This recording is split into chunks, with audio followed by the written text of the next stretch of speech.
JNU के अंदर का मुद्दा पूरे भारत और विदेश तक चर्चा का विषय बना हुआ है। जेएनयू की दीवारों पर जो लिखा गया, उस मुद्दे को अब राजनीतिक रंग मिलने लगा है।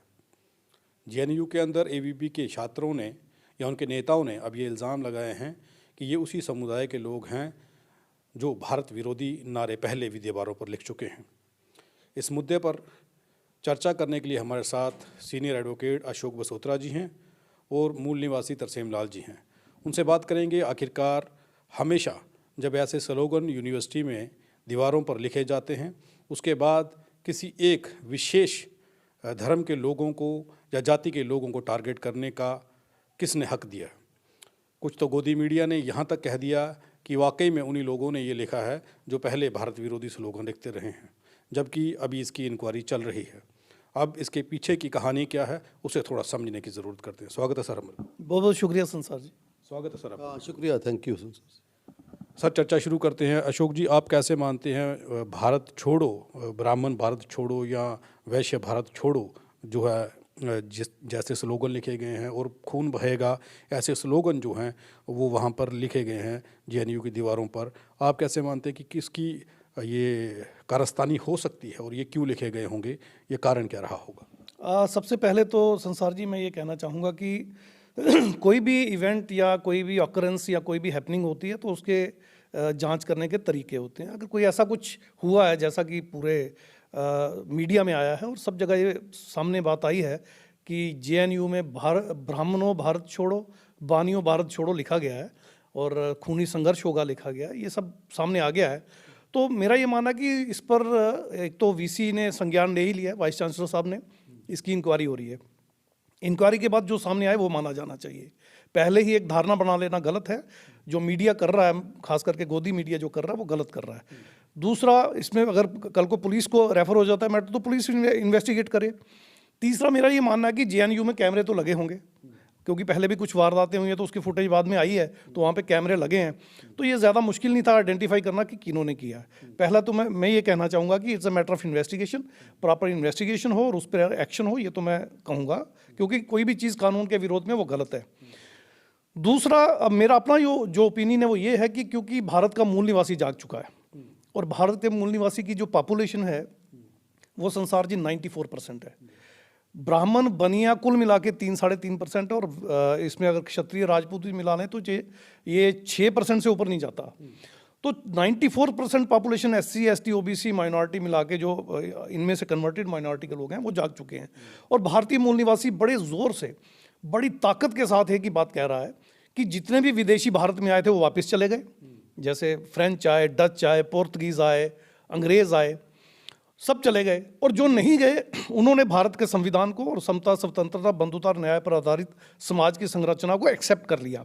यानी जो एंग्लो इंडियन इंडिया में रह गए, फ्रेंच रह गए, डच रह गए, मुगल रह गए, टर्की रह गए, जितने भी लोग भारत में रह गए आज वो भारत के संविधान को पूरी तरह से अंगीकार कर चुके हैं और मानते हैं। सिर्फ एक तबका विदेश से आया हुआ ऐसा है जो भारत के संविधान के विरोध में इसके बनने से पहले से लेकर अब तक खड़ा है, और वो है ब्राह्मण बनिया। आप अगर राष्ट्रपिता महामना फुले जी को भी पढ़ेंगे तो उनकी सारी मूवमेंट छेठ जी भट्ट जी के खिलाफ है, यानी ब्राह्मण और बनिया के खिलाफ है। तो ये एक ऐसा तबका है जिन्होंने RSS बनाई है, जिन्होंने BJP बनाई है, जिन्होंने बहुत सारे हिंदुत्ववादी संगठन बना रखे हैं, और ये लोग विदेश से आके यहाँ हमारे पूरे कल्चर को, पूरे हमारे सिस्टम को डिस्टर्ब करने की कोशिश कर रहे हैं और पिछली कई सेंचुरी से जाति और वर्ण बनाकर खास करके 800-900 साल से लगातार हम पर प्रताड़ना और अत्याचार करते जा रहे हैं। तो अब भारत का 94% जो मूल निवासी जिसकी मैं बात कर रहा हूँ जाग चुका है और वो ये स्लोगन देने ही वाला है कि ब्राह्मणों भारत छोड़ो, बानियों भारत छोड़ो। अगर आपको हमारा संविधान पसंद नहीं है, अगर आप समता, स्वतंत्रता, बंधुता और न्याय पर आधारित समाज हमें नहीं बनाने देना चाहते, अगर आप वर्ण और जातियों को बर्बाद नहीं करने देना चाहते और बराबरी नहीं लाने देना चाहते, तो फिर इस देश में आपके लिए कोई जगह नहीं है। यानी संविधान के विरोध में जितने भी लोग हैं उनको भारत छोड़ना होगा। मुझे लगता है फियर साइकोसिस काम कर रहा है। इस बात से डर कर इसी RSS के जितने आउटफिट है उन्होंने और इनका जो छात्र संगठन ABVP है उन्होंने एक विक्टिम कार्ड खेलने की कोशिश की है और इसमें दो काम उन्होंने किए हैं। एक तो ब्राह्मणों और बनियों को चेता दिया है कि मूल निवासी जाग गया है और भागना ही पड़ेगा, और दूसरा उन्होंने विक्टिम कार्ड खेला कि ये कर रहे हैं। हमने नहीं किया है। मैं दावे से कह सकता हूँ, इंक्वायरी पूरी हो जाने दीजिए, इन्वेस्टिगेशन पूरी हो जाने दीजिए, ये तथ्य आपके सामने आ जाएगा। ये इन्होंने ही किया है। पहले भी जेएनयू में जितनी वारदातें हुई हैं उनमें जिन लोगों को पकड़ा गया वो आज तक इनोसेंट साबित हुए, और अल्टीमेटली आरएसएस, इनके हिंदुत्ववादी संगठन, विश्व हिंदू परिषद, एबीवीपी, इन्हीं के लोग उसमें शामिल पाए गए हैं। तो मेरा दावा है कि ये विक्टिम कार्ड खेला गया है। हालांकि ये होने ही वाला है, कब होना है वो इस पे चर्चा बाद में होगी, मगर ये विक्टिम कार्ड इन्हीं आरएसएस, इनके हिंदुत्ववादी संगठन और पॉलिटिकल आउटफिट और इनका जो छात्र संगठन है, इन्होंने मिलजुल के एक साजिश के तहत जेएनयू में खेला है। ये मेरा ऐसा मानना है। लेकिन इन्वेस्टिगेशन से पहले फैसला करके दिखा देना या ये कह देना मीडिया के सामने कि ये उन्हीं लोगों ने किया है जो भीम को मानते हैं, ये उन्हीं लोगों ने किया है जो भारत तेरे टुकड़े होंगे की बात करते हैं, ये उन लोगों की शरारत है, ये उन लोगों ने डराने की और माइनॉरिटी को धमकाने की कोशिश की है, ये इन्वेस्टिगेशन से पहले कह देना क्या ठीक था? बिल्कुल गलत था। देखिए, इसमें भी बहुत एक हिडन एजेंडा आपको समझ में आ जाना चाहिए। भारत तेरे टुकड़े होंगे वाला जो इन्होंने गैंग बताया था, जब उसकी वीडियो फॉरेंसिक में भेजी गई तो पता चला कि वो सारा जो है फेक था, और वो फेक मीडिया ने ही चलाया था। हमें ये भी समझना होगा कि आरएसएस की जब हम बात करते हैं या विश्व हिंदू परिषद की हम बात करते हैं, हिंदुत्ववादी संगठनों की जब हम बात करते हैं, तो उसमें इनके मीडिया के लोग भी आते हैं। आप बिल्कुल एक चीज़ क्लियरली समझ लीजिए, ये जितना भी मीडिया है ये सारे का सारा अंबानी और अडानी का है, और अंबानी अडानी आरएसएस और हिंदुत्ववादी संगठनों के इन्हीं के एजेंट हैं, हम जानते हैं अच्छी तरह से। तो ये एजेंडा पहले बनाया जाता है, फिक्स किया जाता है, फिर इसको लागू किया जाता है। तो मेरा ये मानना है कि जो आप कह रहे हैं पहले ही डिसाइड कर लिया गया, ये इन्होंने एजेंडा बनाते ही डिसाइड कर दिया था कि हम इसकी ये प्रोजेक्शन देंगे, हम अम्बेडकरवादियों को इससे बदनाम करने की कोशिश करेंगे।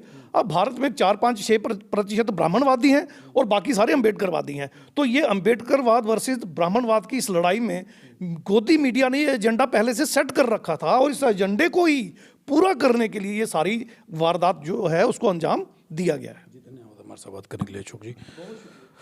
आप शिक्षा से व्यवस्था रखते हैं, और आपसे मैं ये जानना चाहूँगा कि जब अध्यापक, प्रोफेसर, प्रिंसिपल और शिक्षा से जुड़ा हुआ जो भी खित्ते के लोग हैं, वो जब छात्रों के बीच में इस प्रकार की मानसिकता, इस प्रकार की एजेंडा को रखते हैं, उसके बाद क्या हालात बनते हैं देश को? जेएनयू के मुद्दे को आप कैसे देखते हैं? वाकई में ये भारत के वो लोगों ने, मूल निवासी लोगों ने ये किया है, या उन लोगों ने किया है जो कहते हैं भारत तेरे टुकड़े होंगे, वैसे लोगों ने किया है, या फिर कोई और षड्यंत्र है उसके पीछे? संसार जी, पहले तो मैं बसोत्रा साहब की बात से बिल्कुल सहमत हूँ कि अगर कोई ऐसी घटना कोई प्रीमियर इंस्टीट्यूट में होती है तो उसको यकदम ये कह देना कि भाई उस संस्था ने या उन लोगों ने किया है, ये गलत है।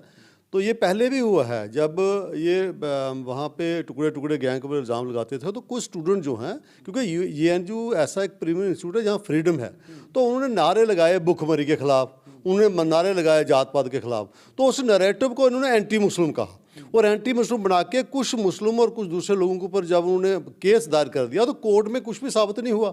तो इसका कहने मतलब यह है कि इसके पीछे जानबूझ के ये बताया जा रहा है कि भाई ब्राह्मणों के खिलाफ जो है, या ब्राह्मणों को बाहर निकालने की एक संस्था कोशिश कर रही है। संसार जी, आप मुझे बताओ, अगर इतनी बड़ी हज़ारों एकड़ यूनिवर्सिटी की लैंड है, अगर एक जगह पे लिख दिया है कि ब्राह्मण और बनिया जो है बाहर छोड़ने तो खून की नदियां बहा दी जाएं, क्या 2 जगह लिखने से नदियां बह जाती हैं? या ब्राह्मण को ओपनली आके कहना चाहिए कि हमें बचाया जाए? ये क्या चक्कर है, हमें समझ नहीं लग रहा। ये वही करना चाहते हैं कि भारत में जो जागृति जा रही है, ब्राह्मणों ने खुद अपने ग्रंथों में लिखा हुआ है, नेहरू ने लिखा हुआ है, इनके गोलवलकर ने लिखा हुआ है, सावरकर ने लिखा हुआ है, इसमें बहुत सारे और भी लोग हैं जिन्होंने लिखा हुआ है कि आर्यन विदेशी हैं। तो ये छुपा के रखा हुआ था।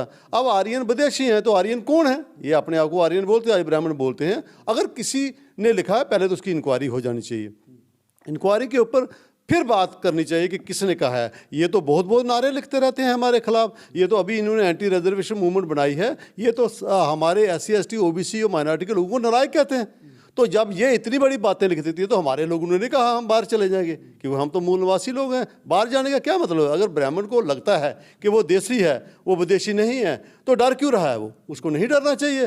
तो मेरा ऐसा मानना है कि ये जो इंस्टीट्यूट हैं, यहाँ पे जो लोग पढ़ाते हैं या जो वो स्टूडेंट हैं, अगर उनमें से कुछ एलिमेंट हैं वो जानबूझ के कम्युनल जो है वो राइट्स करवाना चाहते हैं या कम्युनल दुश्मनी डलवाना चाहते हैं, तो उसकी इंक्वायरी है, इंडिपेंडेंट यूनिवर्सिटी है, वहाँ यूजीसी है, वहाँ वाइस चांसलर होंगे, वहाँ उनके और लोग होंगे, उसकी इंक्वायरी हो जाए। लेकिन ये हमारी भी लाइफ बहुत हो गई है। भारत में ब्राह्मणों को इतना बड़ा डर किस बात का है कि अगर किसी दीवार के ऊपर लिख दिया है तो अब आपको बाहर जाना है, तो बड़े बड़े इंटेलेक्चुअल ब्राह्मण बोल रहे हैं ओ ब्राह्मणों आपको देश के बाहर जाना है। भाई क्यों? आप तो नेशनलिस्ट हो, आप तो बड़े भारी ब्यूरोक्रेट भी हो, आप तो पॉलिटिशियन हो, आप तो ब्यूरोक्रेसी में हर जगह हो, फिर क्यों जाना है आपको? तो मुझे लगता है अब इनको, जैसे बसोतरा साहब कह रहे थे, जो अवेकनिंग पिछले 40-50 साल से ये हो रही थी कि भारत का संविधान भारत में इक्वलिटी बेस्ड सिस्टम चाहता है, रूल ऑफ लॉ चाहता है, जहाँ हर आदमी को उसको अधिकार हो जीने का, उसको फ्रीडम हो, चाहे वो बोलने की है, चाहे वो धर्म की है, चाहे वो काम की है, कोई प्रोफेशन की है, वो करे।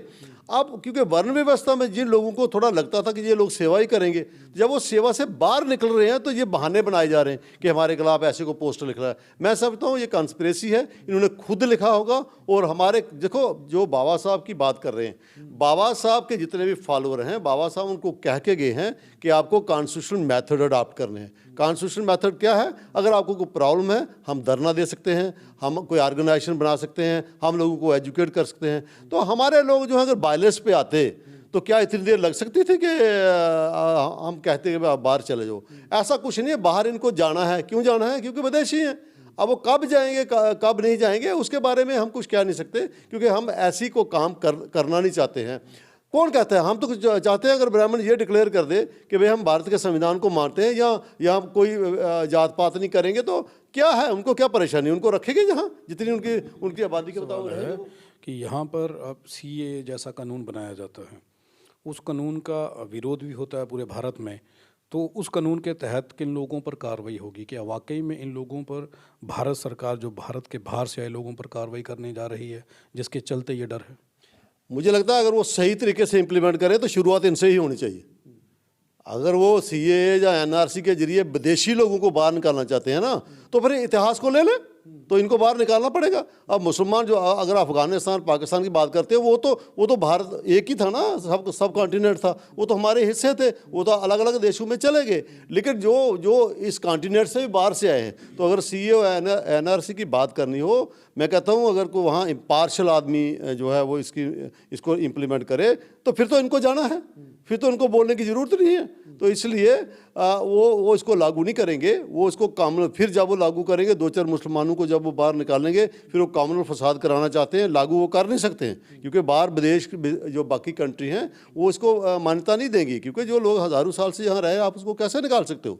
तो आप उसको ये दिखाना है सिर्फ, देखो ये हम करना चाहते थे, यहाँ के लोगों ने मुसलमानों ने करने दिया, दंगे फसाद करो ताकि दोबारा वोट ले ले, और इसी तरीके से कोई ना कोई बहाने से वो सरकार में रहना चाहते हैं।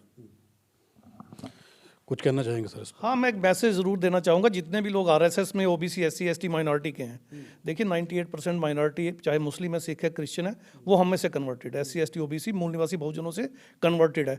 सो वो 98% मुस्लिम सिख क्रिश्चियन भी मूल निवासी है। तो इस देश का मैंने जैसे बताया 94% जो आबादी है वो हमारी मूल निवासी बहुजनों की है। तो मैं उन सबको एक मैसेज देना चाहूँगा, उन लोगों को खास करके जो आरएसएस में, विश्व हिंदू परिषद में, हिंदुत्ववादी संगठनों में, और खास करके हमारे बच्चे जो एबीवीपी में, और जो हमारे लोग पॉलिटिकल पार्टियों में हैं, इनकी कांग्रेस है, भाजपा है, कम्युनिस्ट है, इनके साथ जो लोग काम कर रहे हैं, मैं उनको एक मैसेज देना चाहता हूं। आप देखिए ये विक्टिम कार्ड जब खेला जाएगा और अगर इसमें कन्फ्रंटेशन होगी तो इन विदेशियों और मूल निवासियों के बीच में ये जो लोग उनके साथ जुड़े हुए हैं, हमारे लोग पैदा हमारे घरों में हुए हैं लेकिन उनका काम कर रहे हैं जो उनके साथ जुड़े हुए हैं, तो बफर जो जोन ये लोग हैं, तो ये मारे जाएंगे, इस तरफ से भी मारे जाएंगे, उस तरफ से भी मारे जाएंगे।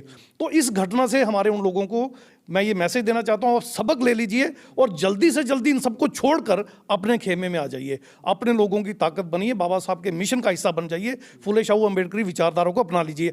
अन्यथा इस बफर जोन में ब्राह्मण बनिए जब बाहर भागेगा या भगाया जाएगा, या ये जब प्रैक्टिकली चीज़ें होंगी तो आप खामखा में उसमें मारे जाएंगे। तो खास करके छात्र जो हैं, SC ST OBC माइनॉरिटी के हमारे घरों के जो बच्चे ABVP में हैं, मैं उनसे पुरजोर अपील करना चाहता हूं, इनको पता होना चाहिए, एक बार जब रिजर्वेशन के खिलाफ ABVP ने मूवमेंट चलाई थी, RSS ने मूवमेंट चलाई थी, तो national president, national general secretary, national vice president जो SC ST OBC के थे, सबने रिजाइन करके ये जब बता दिया था कि वो अपने मूल निवासी भाइयों के साथ है, लोगों के साथ है, ना कि मनुवादियों के साथ। तो मैं ये मैसेज देना चाहता हूं, कृपया सब लोग जो इनके खेमे में है जल्द से जल्द छोड़कर अपने वापस घर आ जाएं, घर वापसी कर लें, अन्यथा आपका बुरा हश्र होगा।